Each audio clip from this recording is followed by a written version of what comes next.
Sekretari i përgjithshëm në punë si më i lartë i shtetit, apolitik ose i depolitizuar. Në letra. Me ligj. Me ligj.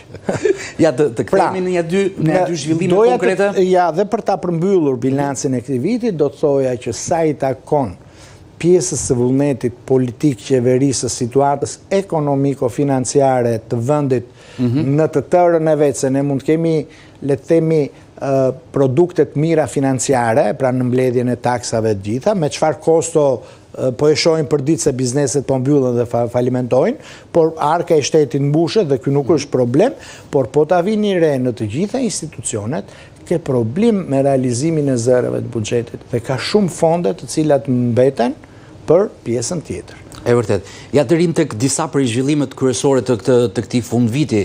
Çështja Balluku është kryefjalë, siç ishte skandali i Akshit, po ashtu i këtyre ditëve të fundit.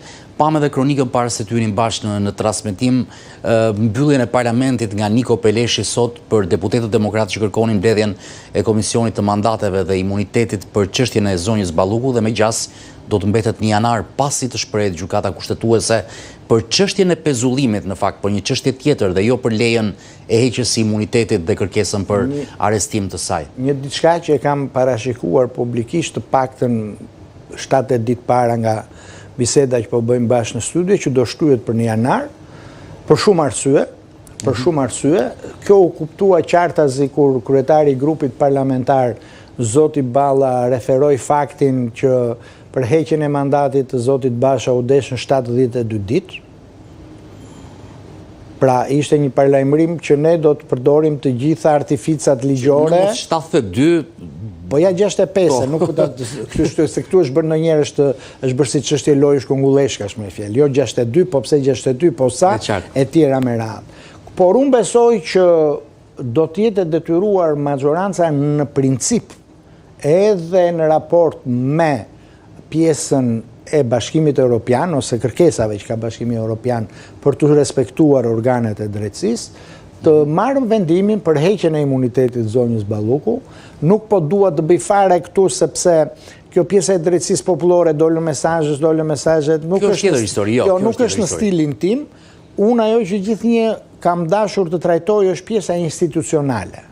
Dhe them, faktet i di SPAK-u. Faktet i din organizmat e tjerë, siç është gjykata që ka miratuar kërkesën e SPAK-ut, qoftë për pezullim nga detyra, qoftë edhe këtë pjesën për lejen për heqjen e imunitetit.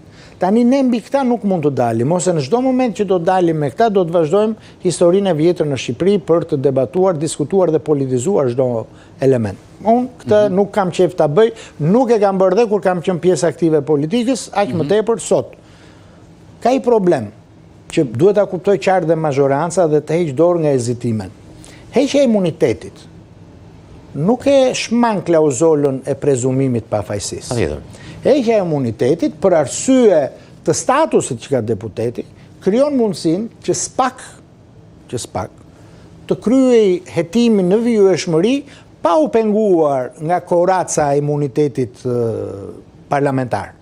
Imuniteti parlamentar thjesht mbron kontrollin e banesës, kontrollin e celularit dhe vjen masa o e arestit shtëpiak ose arestit në burg. Edhe njërë, pastaj, këtë pjesë sërish do t'ja besojmë drejtësisë.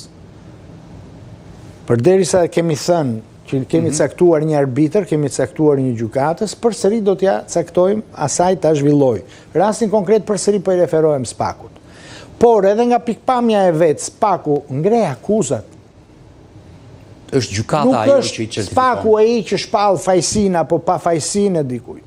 Dhe unë them që sa më shpejt dikush që ndihet i papërlyer, i papërfshirë në të gjitha nivelet, sa më shpejt i kaloj procedurat që tjerin dhe tjerin pastaj thashe themnajen publike, prallat publike, të vërtetat nda publike të cilat tentojmë t'i kthejmë në pralla ose në thashe themnaja mediatike, aq më mirë është për të gjithë palët, duke filluar që nga personat të cilët janë të akuzuar dhe për të vazhduar pasaj në pjesën e ambientit politik, në rastin konkret majoranca apo të tjerët. Që ka dhe opozita pjesën e saj në atë. Pra, tani për të mos bërë